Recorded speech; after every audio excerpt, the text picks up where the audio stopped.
اللہ پر توکل کی حدیں اس قدر وسیع رکھو کہ اگر تمہاری مانگی گئی دعائیں نہ بھی پوری ہوں تو تب بھی تمہاری عبادت، توکل اور دعاؤں میں کمی نہ آئے۔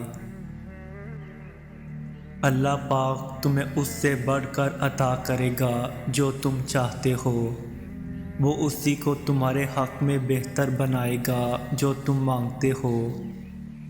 وہ جانتا ہے کہ تم تک تمہاری پسند کو پہچاننا کب بہتر ہے۔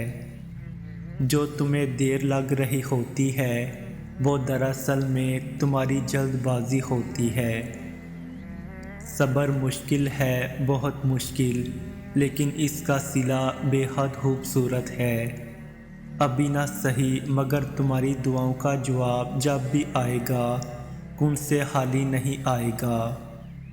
یقین رکھو اللہ پاک کی تدبیریں ہمارے دیکھے ہوئے خوابوں سے بہت بہتر ہوتی ہیں، اور جب تمہاری نیت صاف ہوتی ہے اور تم کسی کام کو کرنے کی ٹھان لیتے ہو تو کائنات کی ساری طاقتیں متحرک ہو جاتی ہیں، اور پھر اللہ پاک خود تمہاری مدد کرتا ہے۔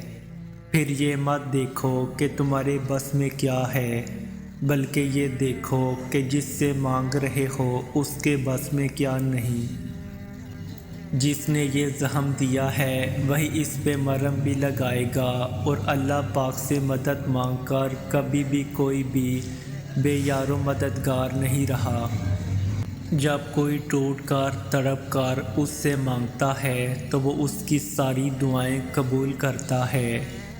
تمہیں لگتا ہے وہ تمہاری سن نہیں رہا، وہ تم سے بے خبر ہے۔ وہ تو اندھیری رات میں کالے پتھر میں کالی کیری کے بوک میں محسوس کرتا ہے، اس کو رزق عطا کرتا ہے۔ کیسے ممکن ہے وہ تم سے 70 ماؤں سے بھی زیادہ پیار کرنے والا تمہاری دعاؤں پر قبولیت کی مہر نہ لگائے گا۔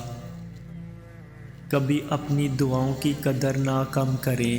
5 وقت کی نماز ادا کرنے کے لیے یقینی بنیں اور اللہ سے وہ چیز مانگیں جو آپ کو ضرورت ہے۔ وہ ضرور آپ کی دعا قبول کرے گا، اور جو آپ کے لیے بہترین ہوگا وہی ہوگا۔ اللہ ہماری دعا قبول فرمائے اور ہمیں دنیا و آخرت میں کامیابی عطا فرمائے۔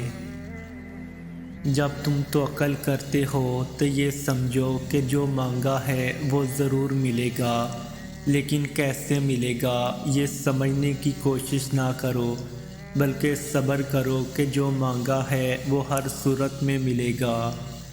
اس کے بارے میں فیصلہ کرنے والا خدا ہے، تو اس پر بھروسہ کرو۔